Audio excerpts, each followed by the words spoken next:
Welcome, everybody, to the Raad Life, the only talk radio show that takes you along with host and age explorer Rod on his continuing journey of discovery into life's challenges, opportunities, options, and all the latest and greatest things that come with getting older. The Raad Life is brought to you this week by Your Home for a Lifetime, a company dedicated to empowering you to stay safely, independently, and comfortably in your own home.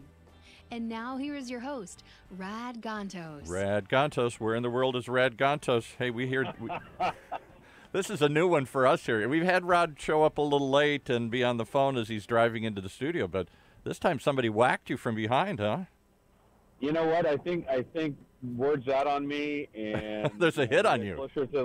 As we get closer to election cycle, even though I'm not running for anything, I don't know. Maybe they're trying to take me out. I think they're trying to silence you here. Yeah. I don't know. I've been getting kind of hanging out with all kinds of characters, maybe, and inviting them to be guests on the show and stuff. So. Well, you certainly brought one today here, a very famous character. We're proud to have with us here the man who almost knocked out Darrell Issa, but's going to do it this time here.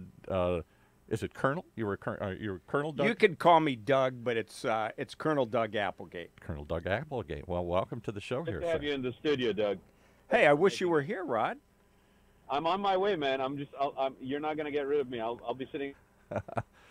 Soon you'll be seeing his face here. Well, while we're doing this, let's let the Colonel give us a little background of who he is, what happened the last time, and why he's running again. Well, and Doug, also, let's dig in a little bit into the numbers, because I looked at them again this morning, and I could not believe how close it got. Yeah, it was real close. So yes, please bring us up to date for those that may not be aware of you and the candidacy and the insurgency candidacy you ran against the once great and powerful Darrell Issa here in the 49th Congressional District. So give us some background. Well, 3 years ago, more than 3 years ago, I started running for the California 49th. It was, at first, I didn't get the impression that people were too much interested in the race, given the fact that I was running against the wealthiest man on the Hill at the time and a 16-year incumbent. The closer we got to the primary, I still felt that way. Out of the blue, we got darn near 46% of the vote in the primary, and still people weren't too focused on the race. By the time we got past Labor Day, people finally started to wake up in Washington, D.C. and at the DCCC within the Democratic Party. And after really just 62 days, we came within a gnat's eyelash of beating a 16-year incumbent in a Republican district. Yeah. So the obvious question is, I was just going to say two questions, and we'll let Rod jump in. Why did you run, and why do you think it was that close? I ran because I didn't like the way our government's been using military force for quite some time. My last adventure in the Marine Corps Reserve was deployment to Iraq in 2006, one of the bloodiest years of that war. And I just was tired of Congress not stepping up and doing their duty and voting for the use of military force and war. We're still operating under what, an authorization for use of military force, AUMF, that's how many years old now here? Let's see, 17 years old. 17 years old. Let's give people a little bit of background on this, because it's a very timely thing that we're talking about. Yeah, right. We're about to go in. We just did something very similar. Most people don't understand that is actually a function of Congress, that under unusual circumstances, that power, for very specific guidelines and parameters, was, through executive powers, I think it was, given to the president, but that it is the role of Congress to basically engage military power. Is that correct, Doug? Absolutely correct. And I think you're going to learn that there was a lot of pushback on the most recent military strike in Syria. General Jim Mattis, who I've served with, wanted the administration to go to Congress for authorization for that strike before So let me show off my once great political science skills here when I went to the University of Michigan and studied all this stuff and thought I was going to be a political scientist before I got into radio. Look out. Go ahead, Paul. Obviously, this has been something that's been eroding for a long time since World War II. We've had how many wars, as Rand Paul will point out, how many wars have we fought without any sort of authorization from Congress? Only the most, the Vietnam War was off of the Gulf of Tonkin resolution that they expanded to be, how many year war there. The Korean War was a police action. The invasion of Iraq and all that stuff was, authorized under this very limited authorization to use military force. And in the 70s, Nixon was famous. Authorized under false pretenses and a lie. I mean, well, yeah, right, exactly. And then in the 70s, what you're talking about is the War Powers Act that Congress passed in frustration, saying that the president has to come to Congress within he can react to a strike, yes, he can do something, but he has to come to Congress within a short period of time to continue that and to explain it. And that's something that's never happened, I don't think, since that War Powers Act was run. Has it? That's correct. And one of the problems with that is Congress can't just sit on their hands under the War Powers Act. They must force I thought that was president. their job description. Yeah. Well, Rad, you're absolutely right. It's the only job I've ever seen anywhere in the world where you can keep your job by getting absolutely nothing done. Yeah, isn't that the truth? And that has been, I'm like Rod, probably a more, one of these refused to state, but I was originally a liberal Republican when I was raised, and they got kicked out of the party. So I don't know what I am. I'm not quite a liberal Democrat, but I'm somewhere in between. And the people like the libertarian wing of the Republican Party constantly rails against this, that, wait a minute, Congress, it isn't just that the president has done this, not this president, all these presidents in modern history. It gets worse and worse and worse as we go along. But Congress doesn't even try to push back. Congress doesn't even stand up and say, hey, wait a minute, we have this power. So what has been able to sustain that abnormality? Yeah, so long? That's a good question. And Doug kind of opened the door a little bit just earlier about pushback that would happen on the most recent thing, and I believe that pushback wasn't even like partisan. I think it was on both sides to a certain degree, some maybe more than others. But the thing about it that really fascinates me is we always have these conversations, and it's just like taken for granted that they must be true, including things like broad strokes of in national security. Okay, and I mean that is probably in my mind the most abused term to justify action. Oh, you can do anything under that term. Yeah, exactly. Under the guise of national security, the presidents, not just this one, but most recent presidents have tried to say we can do just about anything. We can tap your phones. We can, we can get warrants. We can do all sorts of crazy things here. We can suppress information. We can go torture people. Honest to God. So Doug, let me ask you this. I mean, Paul asked it, and you kind of answered it, but I want to delve a little bit deeper. I mean, you were obviously you were service for the country. You served. Your professional path is of being of service.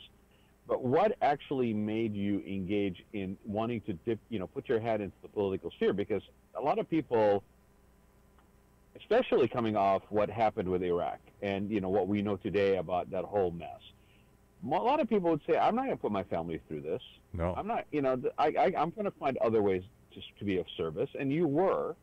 So what made you want to go there? The 49th is a very unique district.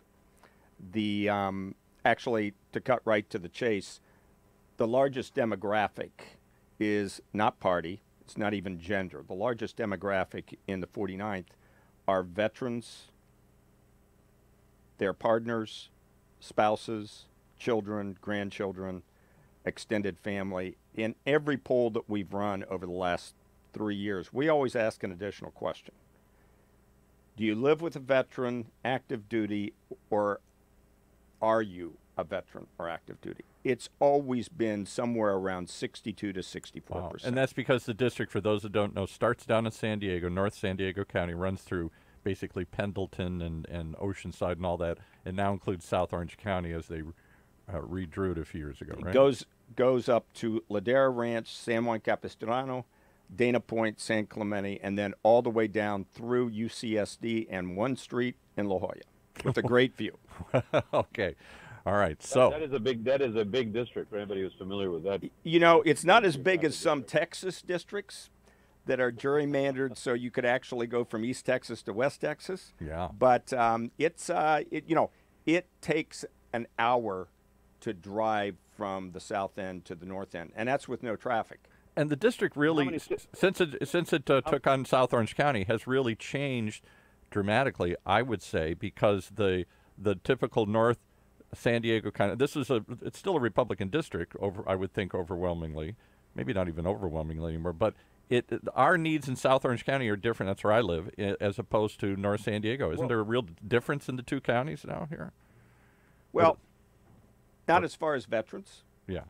And once again, if you wanted to give a rough number of registered voters, it's probably around 360 to 375,000.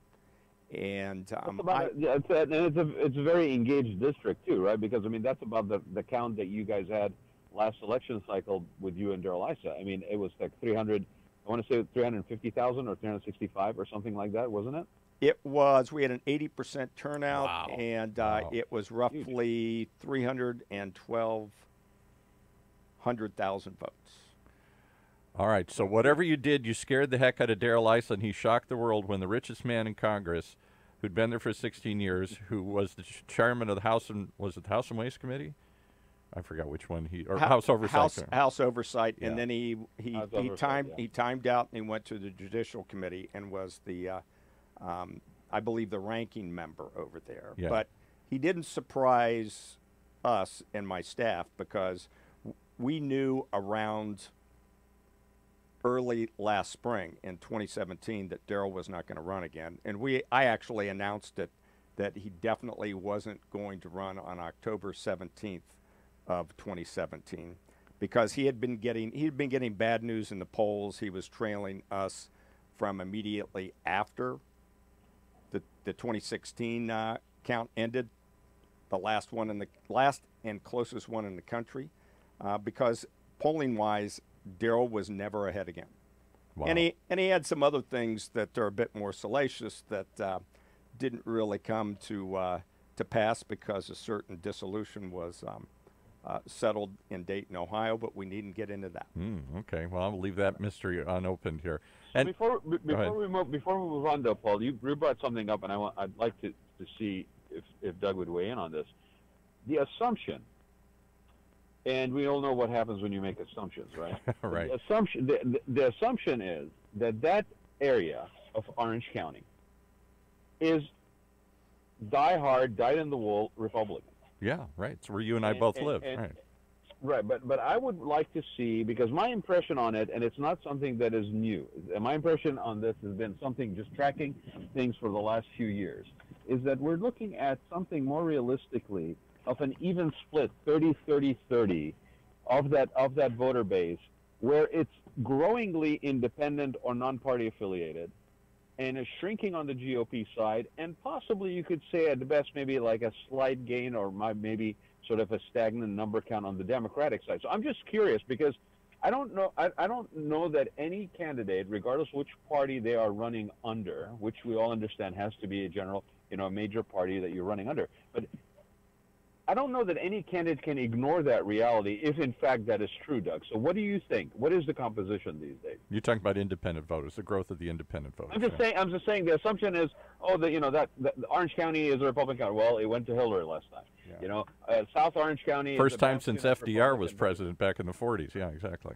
So are we experiencing a paradigm shift in the voter base to where people are maybe more open, likely to be voting on issues, on candidates versus party lines? In certain parts of the 49th, I would say yes. Rod, you and I have both lived in San Clemente, about last 10 years? Yeah. And we've been there since '87. Yeah. Okay, longer. And I've been in the district since '81, working or living, and it's certainly changed. I would add the caveat that certainly South Orange County has never really been campaigned by any Democrat until recently. Yeah, right. And that's where we really lost the race against Darrell Issa because we beat Darrell Issa in the San Diego portion, which is about 75% of the district, by 6.5%. But we didn't get any county party help whatsoever in South Orange County. No door hangers, no Go TV, get out the vote effort by the Democratic Party, either nationally or locally. So what I've seen is if you go up to Los Angeles County and you have your no party preference, they are generally former Democrats who lean left. Right. If you get into the 49th, what you generally have are former Republicans who lean right. And there's a subtle difference, but Rod, I think you're right. I think people are focusing on the issues, and that's really, no matter where you want to put me on the political scale, that's what I ran on: issues of education, single-payer health care, and clean energy at a much quicker pace than even Sacramento likes to talk about. And can I raise one other thing, because I just have to ask since you're here. People assume that military voters are more conservative and are much more attached to the Republican Party because of its warlike image, its image of strength and projecting American forces around the world here. And somehow the Democrats seem to still struggle from their leftover 60s anti-war kind of image here, although I think that's changed. But so why are you a Democrat, and why did you run as a Democrat? Well, first of all, Democrats leave chips on the table by not trying to talk to the veteran community. Yeah, all the time. That assumption has cost Democrats elections for the last 40 years. Right. And you can't assume just because someone's a veteran, they're going to vote any particular way. Now, Marines are a little bit unique because we're a different brother and sisterhood. Marines are going to vote for Marines because we have a concept of leave no one behind. Yeah, right. So I think that that generalization only costs candidates and political parties elections. Because they assume, why Correct. bother? That's right. Right. Well, I applaud what you did. I think the whole world was shocked. Now what does it look like? Because, and I don't wish to be difficult, and I don't want to start a friendly food fight here amongst your fellow Democrats, but now we've gone to the other way where we couldn't get anybody to run as a Democrat in any of these districts, anybody significant, and nobody would even pay attention. The party wouldn't pay attention. The public wouldn't pay attention. Why bother? It's a Republican district. Now we have a plethora. Now we've got an abundance of candidates running in this district all of a sudden. Well, we do have an abundance of candidates who didn't lift a finger in 2016 to throw out Darrell Issa. Right. Because I can guarantee you, I've been pouring through my list of volunteers and contributors, and none of the candidates that are currently running lifted a single finger to get rid of Darrell Issa. Because they didn't think it could be done. I don't know why they didn't lift a single finger. They all said that they had disliked Mr. Issa for quite some time, and it was close from the primary forward. And if I would have had one more week, I could have beaten Darrell Issa. If I could have gotten one of the major newspapers, the UT down in San Diego, as well as the Register up in Orange County. Now, when I talked to their editorial board, they all but told me they weren't going to endorse Darrell, and they expected to endorse me. Both of them went for Issa again. So when you look at the margin of the loss, 1,621 votes. That's all it was, 1,621 votes out of 300,000? 312,000. Wow. That's correct. Wow. 0.6. Anything could have happened in that kind of race. Well, okay, so here we are, and we're trying to figure out where we go forward. When does the Democratic primary, it's June, right? June 5th, Tuesday. And explain to us, because here's the fear that many of us have in all these Republican races. Rod doesn't like this when I talk about this, but we've gone from no candidates to too many candidates, and we could all knock each other out, where you still get Republicans sneaking through because the Democrats split the vote too many ways. Is that possible? Probable? How do you respond to that? I think I'm going to win the primary, and it doesn't make any difference who comes in second come November. I think that I've already got 154,000 people that have cast a vote for our campaign and the principles we stand for, and I'm in this thing to win it. And Marines don't retreat. Well, that I believe. You know the Rod is here. Oh my goodness, he walked into the studio. I walked in the studio and I heard You don't look banged up or anything. Here, you look like you made it. I'm good. I'm All good. right. My car's fine. But you know, poor Prius behind me. But he shouldn't be on his phone. But anyway, I think, Paul, what you were asking though is an interesting reality of life these days, and it doesn't matter which side of the aisle you are on. I think we're experiencing this situation where everything is such in flux right now. Yeah. That the institutionalized party line, the normal playbook doesn't apply anymore. You know, it's been thrown out the window. Well, Donald Trump certainly proved that. Yeah, Nobody predicted that You're one. going to give the guy, you got to give the guy some credit. I mean, the chaos, out of chaos comes order side of me, the contrarian side of me, says, yeah, that playbook's kind of stale. We need to change it now. We have to break the system in order to fix it. No, I don't agree with that. That's a little extreme. However, I think what's happening is you've got generational shift. You've got changes that are driving people to be more engaged and involved. Some of them have a, shall we say, more sophisticated approach at having how to do that because they've either done it in some form or the other, public service, volunteerism, serving on boards, whatever it is, being in the military, and some are not. And so there's a bit of chaos. The interesting thing is it's more involved democracy to a certain extent, and I think every party is going to have to learn. They got to earn the votes. They got to earn the votes, and they got to do it on issues. And you can't basically just tell me you're wearing a red or blue jersey and eating at the same free trough, a public trough, and basically I'm going to vote for you because with the color of your jersey. Doesn't work anymore. Well, let me bring up one other thing, and I'm not trying to embarrass you, Colonel, but I know that they did have the Democratic, whatever they call it, the where you all go down and appeal for the party's support, and in that district they couldn't decide, right? They was split in between. I don't know who these people are that show up for these party congresses, conventions. I'm assuming they're insiders and people have been long affiliated with the party, but so far the party hasn't picked you or anybody in the district, right? Well, the corporate establishment for endorsements of the Democratic Party hasn't picked anyone to endorse, but that isn't going to make any difference come June 5th. Okay. All right, I mean, the way the California is set up, it's the top two winners in the primary, and so right. But I'm just saying the party itself was reported to be kind of a messy Congress. I think it was down in San Diego, and the candidates in this congressional district and others came forward and tried to get the parties to pick somebody out of this pack of candidates, and the party couldn't. They couldn't. They didn't even vote. They didn't even support Dianne Feinstein in her rebid. But you got to ask yourself, and I'm not picking on the Democratic Party. Yes, you are. No, You're always picking on the Democratic Party. No, it's not. It's on both sides. And both sides. And I before I walked in, and Doug, you were saying that in where we live, or down South County, the majority of those that are independent or that are non-declared are Republican or conservative that lean right. Yeah, I'm one of them. That's the only party I was ever registered to, and I abandoned it a long time ago because it stopped representing that fiscally conservative, social liberal, tolerant kind of thing. And you got more libertarian in you, but it's the same scenario.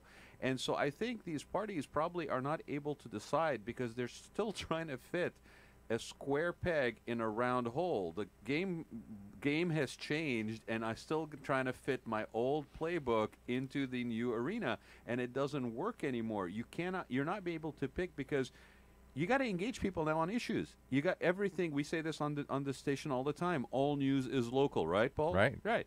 So Tip O'Neill's famous quote. Yeah, this top down. I mean. Okay, you and I disagree on the last election in terms of maybe you're leaning towards where I was thinking back in the day, but I honestly believe that Hillary lost for a number of reasons. One of which was basically not showing up at certain places. Oh yeah, clearly self-anointed, don't have to go there. Yeah, that was. And so take that and make it on a smaller play. Like Doug's saying, you don't even go after the veterans vote because they're not yours, or you don't campaign in South County because it's pretty much we've just given that up. Right. It's a foregone conclusion. You know what's interesting about that, Doug? I may have shared this with you before, right? In 2000, I think it was 4 or 5. There was a report that was done by a combined effort from UCI and UCLA called "The Changing Face of Orange County." I'm sure you know it, right? I mean, it sits on my desk. I should probably like highlight the friggin' thing. Yeah. Right? And I remember telling people that are friends of mine that were delegates in the Democratic Party back when that report came out. We went to the unveiling of the report and blah blah blah, right? Some of which we probably both know. And I said to them, I said, okay, so let's look at this. You guys are heralding this whole thing about emerging minorities and you know, how they're becoming more politically astute and aware players in Orange County and in California as a whole. And you're focusing on the Arab American community in Anaheim, and you're focusing on the Latino community primarily in Santa Ana and how those are concentrations. And then you had this whole report about the issues that emerging minorities have, which is level of education usually is not, you know, across the board high on the higher level, and the economics, the money, right? And I said, yet your report shows one anomaly, to use a Star Trek term, right? That basically in one part of the county, the emerging minority quote unquote representatives possess both higher education and deeper pockets, and that's South County. I said, what are you guys doing, basically not establishing any beachheads, you know, in South County? And that was 2005. Well, he's a Marine. He knows how to take the beach here. You know, no, that's what they do. I appreciate the fact that he is a known entity. And there's a lot of good candidates. I'm not knocking anybody who wants to be of public service. In this Trump era, for somebody to actually stick their neck out and want to be of public service, my hat's off to them, honestly, right? But there's also a certain level of smarts that's involved. And these parties, from my perspective, I'm looking at a candidate. I'm looking at a candidate and where they stand on certain issues relevant to things that impact me. I'm not looking at what color jersey they're wearing. That's secondary. So what are the issues, Doug, in the county here? Obviously, you said that you don't like. We're a mess down there. No. I mean, so what are the issues in the district that not just the national issues? Yes, maybe we're using force too freely and without asking Congress, as you talked about. Specifically in the district, what are other issues that people want to hear? Look, the federal issues I see as really a constant over the last several decades, and they've only gotten worse. Right. One is health care, and I've always been a Medicare for all, single payer, and I'm a 4-decade trial attorney. I can't believe how Democrats negotiate up on the Hill. They go into an adversarial process, and they have a pie. And the first thing they do is they say, we want to be fair to everybody, so we only want half of the pie. That's not the way I negotiate. And then the Republicans say, no, I want the whole pie. So we're going to end up with a quarter because they want to split what the Democrats never claimed. You wonder why we're so fractured and we're so like and what is the word? Entrenched? Yeah. Exactly. Extremes. And you know, what I found is when I started running 3 years ago, I was told, oh, don't get close to health care. Yeah. Now, I've been litigating in the healthcare arena for 4 decades. I have a hard time saying 4 decades. It doesn't seem like I've been doing it that long. That's right. But 40 is the new 20. It is, thank you. I wish I could see 40 again. Yeah. But one of the things that people don't realize is the cost of living in the 49th or in Southern California makes healthcare a major concern, just as it is throughout the rest of the country. Like housing. Exactly. Yeah. And then you move on to the next issue, and that is education. I got through 7 years of college, through law school, and I owed $5,000. Yeah. National defense loan. And I just thought that's the way it should be. Yeah. Did I have to work my way through college? Yes. Did I go to a junior college? Absolutely. But that was nothing. And now I talk to young attorneys. They owe $100 grand or more. I talk to my peers whose kids are getting out of college, and they owe 30, 40, 50 grand. The millennials are short. They have to bear a burden of like a 90-pound rucksack when they get out of college. And then job prospects are nothing like they were in the 80s or the 90s. Oh, no, no, no. And yet we want them to be. And we're not putting the energy in retraining for the jobs that are Exactly. possibilities. And we want these people to Exactly. be good consumers to take over for the declining baby boomers who are now on the downside of that consumption curve. Hey, the baby Burners. burners. I think it's what we the are. baby boomers. They're in want- Coachella, actually. The baby burners are in Coachella. They are, but they're walled off. You know that. And that's not because I went there. My kids went there and told me, hey, Dad, you know, your generation was there, but they kept us separate and apart. from except they really? Except they don't call it walled off. Oh, my goodness. At Coachella, now that it's become more institutionalized, that area is the VIP lounge. Yeah, right. That's where you have to pay okay. for the access, right? Pay for the access. I see. They have depend stations there. Defense stations. But you know, the baby boomers now want the millennials who get out of college with a huge debt to pay more into Social Security. So because the baby boomers don't have pensions anymore, Right. and they're looking Big at problem. a very stark reality in their quote unquote golden years. Talk about it all the time in the show. All the time. We're going to live longer than any generation, and yet we're less prepared than any generation. So what are the top? Let's just take 5 and then we'll narrow it down. What are the top 5 issues that you believe are critical? And I don't want to go to the national level because let's keep it local, right? What's going to get people to turn out? What do they want? What are the 5 issues that we're dealing with? I have my feelings on certain things and down in that district. Toll road. Well, Go no, ahead. that's well. I would phrase it differently. I would phrase it as affordable alternative transportation that is dependable. That is actually. You mean mass transit? Oh, ouch. Yes, Don't say that. but mass transit can be You're right. the trolley in San Clemente that runs all the time, that provides everybody over the age of 50. My father is 84 years old. He's dreading like hell, basically sitting down for his driving license test again in October, right? I mean, it very very easily he may not get it. And then my mother is close to 80.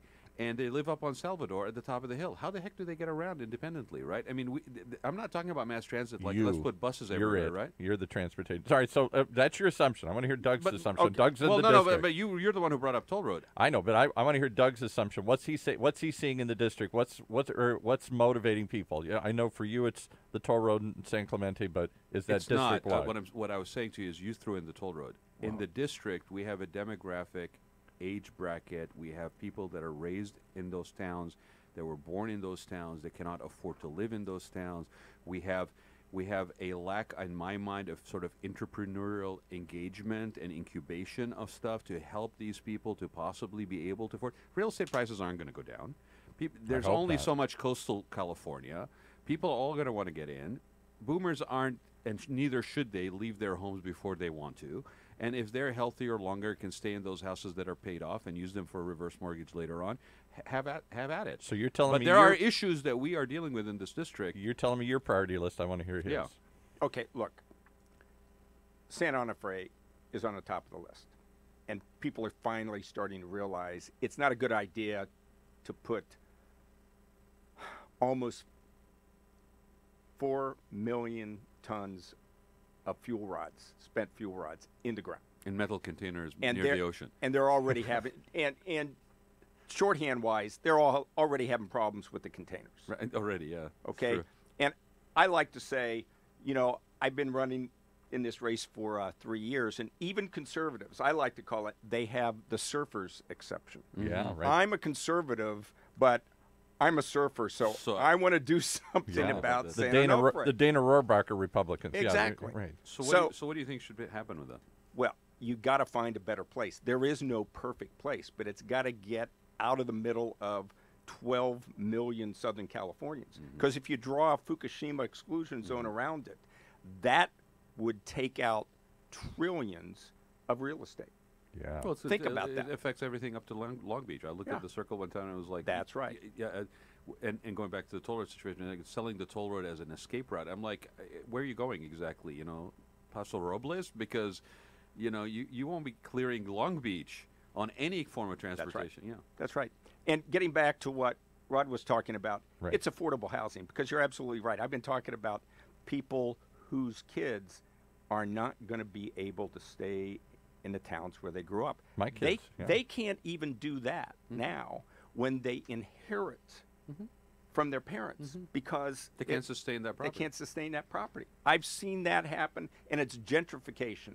It hit Laguna Beach. I lived in Laguna Beach for 10 years when I first resigned my regular commission in the Marine Corps, went down and started my practice in Santa Ana, did civil rights work. And I was living in Laguna Beach. Not too bad. Life was large. Not too bad, right? And I watched it change. And it's rolling south. And San Clemente used to be a very affordable place to live. Not anymore. And we're going to get additional gentrification. So you need to do something about affordable housing. And I think what one can of the be keys, done? Go ahead. What well, can be done? One of the keys is that what happened up in Sacramento just this week with the Senate bill proposed by Weiner about mass transit. Well, it didn't have an affordable housing component. And you have to have infill. In other words, you have to build a higher density housing close to the mass transit. Mass transit is going to be quieter than it ever was with technology. It's going to be largely electric and powered by renewables. So what do you say to people, and I'm picking San Clemente specifically, but what do you say to people in San Clemente that when you start talking about affordable housing, or you talk about high density, or you talk about something that is not single family kind of quaint coastal California. Them's fighting words down there. What do you say to that? Because I know people that the minute the word affordable housing comes out, you might as well say projects in their mind, right? And those are fights. I personally think there are alternative, sensitive opportunities even in those communities. We're not talking about 200 units, but enough to basically make a little bit of an improvement. And then transportation, like you're saying, transportation charters, it could be up in Laguna Niguel. It could be a little bit further out, but still local. Everything that you just said is the reality on the ground. Yeah. But people have to recognize that if you continue at the arc that we're on with gentrifying all of the living space within the beach communities, your communities are going to change. Yeah. They are not going to have the same character that they have now. And it's important to me that that we don't lose what we all have come to love about living in Southern California, living in real beach towns. Well, the quality of life component, that's sometimes hard to quantify, but we all instinctively know. Okay, so we got affordable housing, we got San Onofre. Can I stop you for 1 second, though? And I think it's very interesting what you said. I don't disagree with what you're saying about San Onofre, but I never hear any of my neighbors talk about San Onofre. Nobody ever talks about San Onofre. I live in Ladera. I live in Ladera, basically. Okay, yeah, all right. He thinks it's far away. Okay, but you're north of the Ortega, so yeah, right. North of the Ortega. I don't, like somehow that's going to stop it or something. That was a joke. All right. It's like the Hatfields and the McCoys on the other side of Ortega. I love Ladera Ranch. I got to tell you something.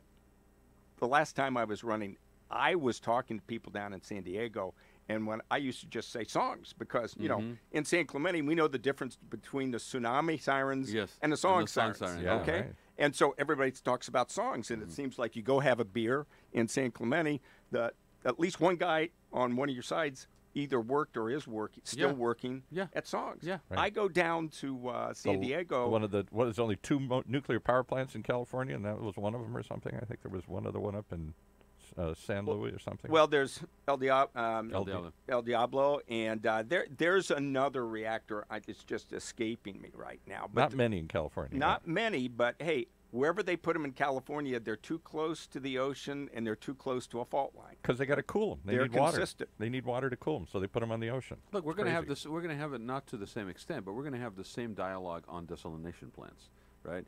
We're going to have the same dialogue on the Neptune thing in Huntington Beach. We're going to have this. I mean, this Poseidon, is the nature of California. You got the wrong. You got the wrong Greek god here. It's Poseidon. Poseidon. Sorry, did I go Roman? I went Roman instead of Greek, or vice versa. Okay.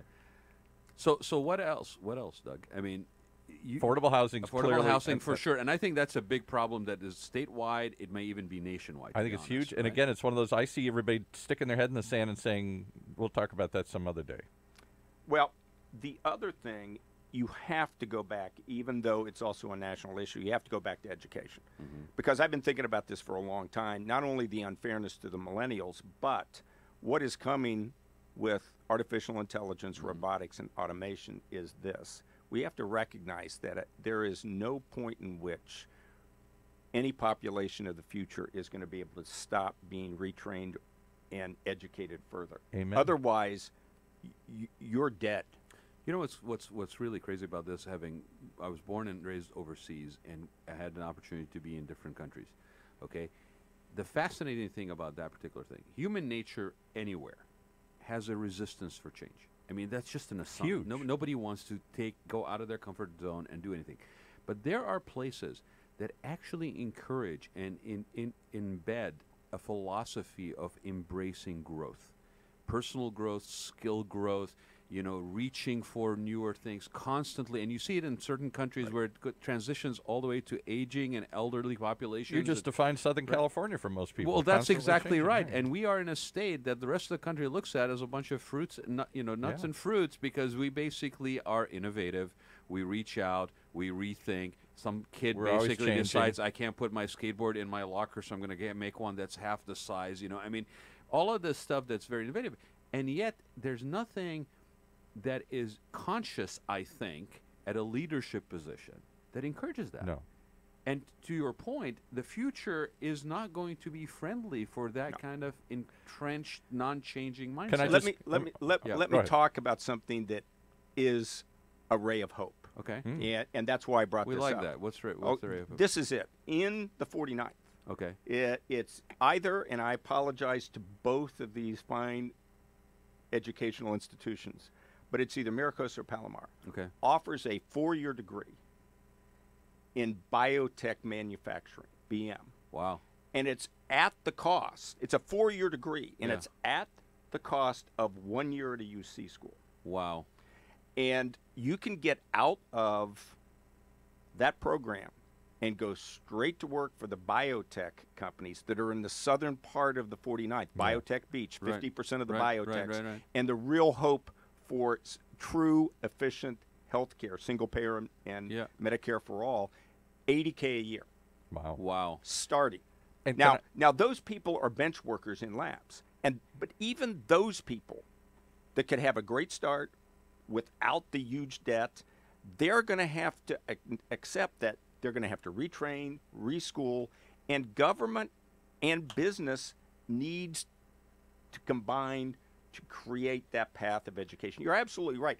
We have fallen behind on an international level with our educational system. We've said, hey, K through 12, that'll get you a job at the auto assembly line. Right. And that's where I grew up outside of Dayton, Ohio. Oh, there you go. That's where people- I'm from Michigan. I'm from, Okay. All right. and that's the point I'll make. And I say this to everybody who'll listen. Why did everybody vote for Trump? Why are they so mad? It's been a decline in living standards for a long time that both parties ignored back in the rural and the Rust Belt. And A genuine, real concern for those people, by the way. but I mean, the it's lie, not that it's the lie it's that they still want to hold on to, my friends, my relatives, people I grew up with that still worked in those factories, is that they're coming back. The lie is that you could. The miracle was after World War II, you could graduate from high school with no skill, and you could get a middle-class job in a mill, in a mine, in a factory. Those days are gone. You're not going to get high-paid jobs for low skill or no skill labor. Not going to happen anymore. And that's the reality. And that's no surprise to me and to someone who has not taken a single shot at the Buckeyes from Michigan. You must have gone to Michigan State. I went to Michigan. I did go to U of M. Oh, Didn't you see the okay. U of M sticker Yeah, up you there? have stickers up exactly. there. Right I try not to see those things. I don't say that word. That's that team up north. That's the M word. Right? That's M-word, the M word. exactly. I don't say that. But I was not surprised to learn that Montgomery, Ohio, Dayton, Ohio, is the epicenter of the opioid epidemic. Yeah. It's geographic depression. Most people know those jobs aren't coming back. The American dream is not coming back. But Trump's lie the was that Midwest. I'm going to put up a But see- barrier. We're going Right. to force them all to But come see, back. There's the abdication of leadership. Oh yeah, and Okay, playing to their across the pandering board. to their Across the- problem. but yeah. across the board, okay. Whether you want to talk about it at the supervisor level, with the homeless issue, you want to talk about it at the national level. There is a systemic abdication of leadership problem in this country. Because nobody wants to tell the truth. Because you get elected.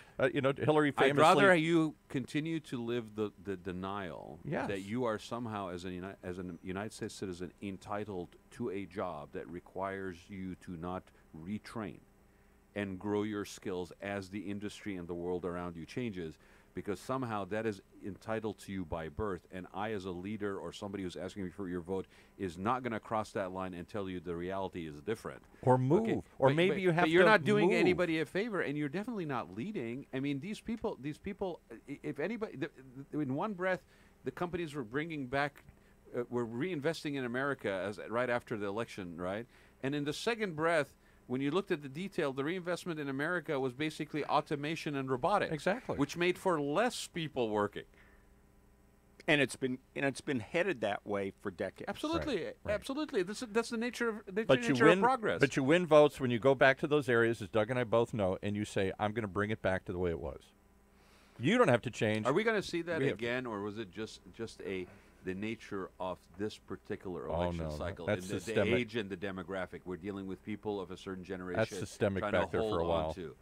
Well, you guys are both talking at different ends of the bone. Yes, right. Well, but that's Well, he, but he's I- really gnawing on that end. Yeah. Look, I think that millennials are different. I look at the millennials and I say, can I really believe that they're going to be different? Because I look at when I grew up outside of Dayton, Ohio, or I can tell when Paul was growing up Suburban up Detroit, in yeah. Michigan. I was at the tail end of the Vietnam generation. My number got pulled. I didn't have to go. I ended up doing what I never thought I would have done in high school, and I joined the Marine Corps. That's a whole different story. I was shanghaied. I didn't know what was going on. It's a gang. When I woke up, I was indoctrinated. It was the Stockholm syndrome. Yes. But, I was right. I was right there too. My number was about to be called. I don't know what your age. I just turned 62, and I was about to get called. But of course, I went to college, and I thought, well, that'll defer it long enough, and it did. So I didn't have to go or even think of going. But I think the millennials are starting at a different level. In other words, they're sort of standing on the shoulders of the civil rights Yeah, the baby boomers. and Yes. the Vietnam generation. We fought And I hard. always thought, the Vietnam demonstrations really didn't have a big impact until the college deferments went away. And the people that were on the poor side of town weren't the only ones going and dying in Vietnam. Exactly. As long as the poor kids were Sadly- dying, nobody sadly, cared. That is, right? that is the world we live in. When suburban That is kids when started attention getting sta- called up and having to go, that's when everybody revolted. Exactly. But agree now, with that. it's Well, look at the school shooting thing, right? I mean, it's the same scenario play out. it's a little bit different there because those aren't the poor schools that are getting shot up. But what I'm saying is, until that recent one in Florida, and the optics on that changed, and you now had these very like suburban white youth that are now basically standing out and saying what they're saying. The whole the dynamic changed on that discussion. I think there is, just as I think there's hope for a change in our education course, I think millennials could be different than any other young generation. If they will get out and vote, which is always what people ask, but are they going to get out and vote? I think they can really change the course. I'm actually astounded at the fact that a lot of people didn't know this, and including me, to be honest, is that the fact that when you turned 16 in the state of California, you could actually pre-register to vote, and the fact that I didn't know people that. are actually doing that now as a byproduct of, I think probably the school shootings had a lot to do with it, but people are engaged and active, and I agree. I've said this a long time, Doug, on the show, is that I believe there's commonalities between baby boomers and millennials. The grandparents and the grandkids. I think one is more electronically driven in terms of how they execute their engagement and civic involvement.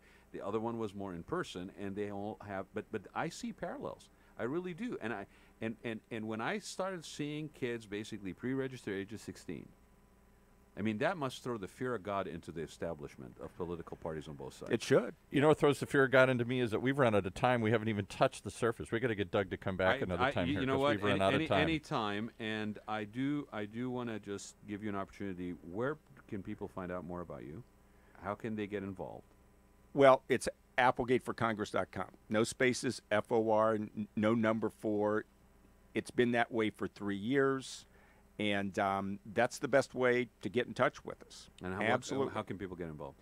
You can get involved because what we've been doing is it's very much we've got a cutting-edge messaging program. The big problem with political emails, has become going into the junk folder. Sure, of course. We're beating the algorithms. We've been reaching out for about the last 6 weeks to 200,000 geo-fenced voters inside the 49. And I can guarantee you this: nobody has the technology that we've had. Well, and people can have volunteer. put it out. I saw on your website that people can volunteer and be involved and hold meetings and so forth. And I encourage everybody to do that, because I think it's I do this for anybody, any candidate that's running. I encourage anybody who has an interest to get engaged. This is a right and a privilege that I did not have growing up somewhere else or born somewhere else, and it's something that's very unique to this country. So become part of that Don't take it for granted. Don't take it for granted. Hey, we got to go because we got somebody waiting for next shows outside here. So, Doug, thank you. Thank you so much for coming. Thanks, Rod. And I'll have you back on again. I hope so. I've enjoyed this very much, and you're right. We haven't touched on any of the issues down in South County, and just so I can give a little bit of a teaser. Yeah. I'm against the toll road in South Orange County, I and know- always have been. Actually, you and I met at a Starbucks in San Clemente last May. Yeah. And that's the first thing we were talking about. Doug was one of the first people that I ever reached out to that actually came out very, very much and has been steadfast on his position against the toll road, which is not the right solution for anything down there. Go get him, Doug. We got to get going here. Thanks, Paul. Thank All you, right. Doug. Thanks, Rod. All right. You have been listening to the Raad Life radio show with your host and age explorer, Rad Gantos, brought to you on the one and only octalkradio.net. Join us again next week as we continue our journey of discovery into life's challenges, opportunities, options, and all the latest and greatest things that come with getting older.